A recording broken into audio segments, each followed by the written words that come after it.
Hello to my gardening family out there in the States and around the world. Been a while, haven't done a video, probably in a few months. And if you live in Houston or South Texas, you'll know why. This has been the wettest season that we've had in a very, very long time. Outside of last year, which of course we had Hurricane Harvey, that we got 50 inches of rain there. Outside of that, other than the fact that we didn't get a hurricane, it's been awful. And the funny thing about water and rain and the amount that we get is you need water to sustain life, but that much water will kill plant life completely. So I had a decent fall gardening going with peppers and tomatoes, but quite frankly, all of the water, and I mean a lot of water, drowned out the roots. The roots don't get oxygen, they die. Simple as that. So I just simply decided to wait till the rain was over. So today, it's about 78 degrees in Houston, Texas, getting to the good time of year. We appear to be about 7 days with sunshine, no chance of rain. So I hope the rain is over and we can get on to some gardening. But I've kind of thrown away the fall tomatoes, thrown away the idea of fall pepper plants just because of the weather not cooperating. So at nights it's getting down to about 58, 60 degrees here. And the days it's about 75 to 80. So pretty good weather as we move into November here and in a week or so, and we move into December, we're going to start being in the 70s, probably 40s, 50s at night. So it'll start to be a good reason. So that means I'm going to change my crops up. So I'm going to show you what I'm starting. If you live in Texas, Florida, Mississippi, Arkansas, anywhere in the South that you get those days that are 70s and the nights are 40s and 50s. These are the types of crops you should be growing. Many of you, it's probably a little bit too late to do much of this. You can certainly do some winter crops like lettuce and so forth that aren't bothered so much by the frost, but this is the time of year in the South we get excited about. So again, if you've lived in Houston or anywhere in South Texas, you would appreciate how much rain we have.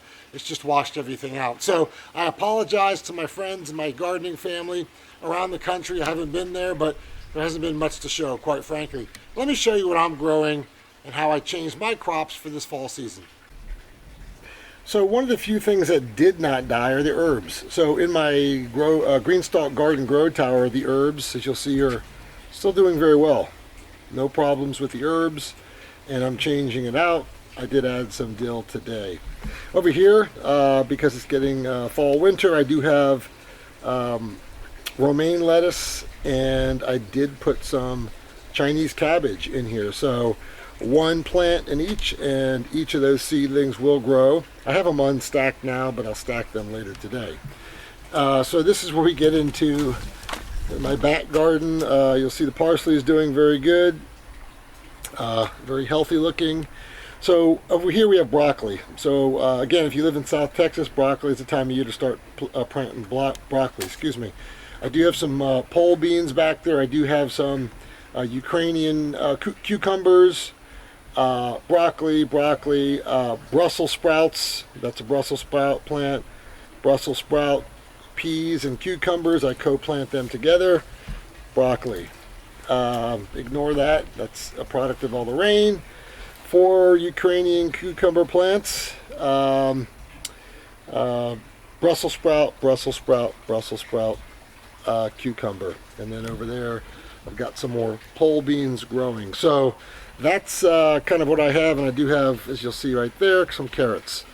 Carrots are a great fall crop in the South this time of year.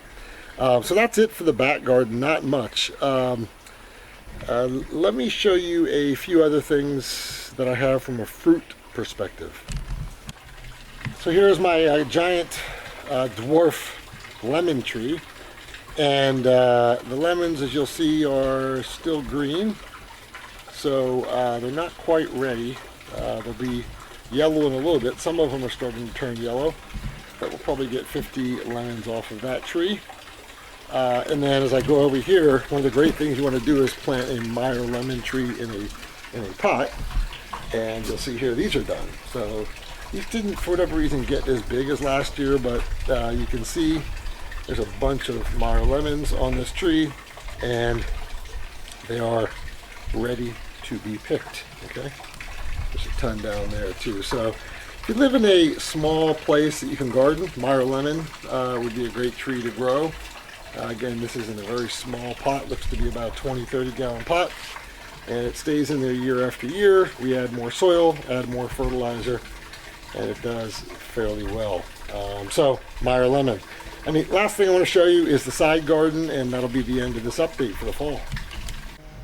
So kind of more of the same on the side garden. We've got kale. We actually have one tomato plant that lived. All the others died, as you can see. Those are the stakes. I took them out. Just too much water. These things have drowned out the roots. So some more stuff. I do have some iceberg lettuce that's planted. Actually, excuse me, it's butter crunch lettuce, not iceberg. We've got kale. I do have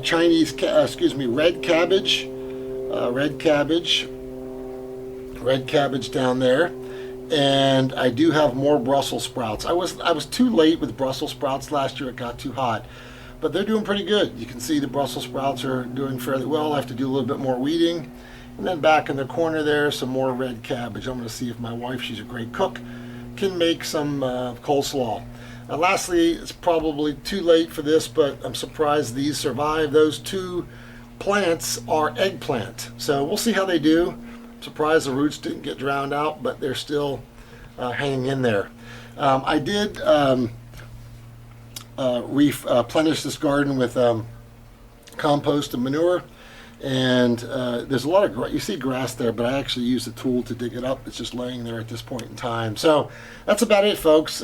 Sorry, I know a lot of you bought pepper plants from me. I hope you had more success. I'm sure you did if you're outside of South Texas.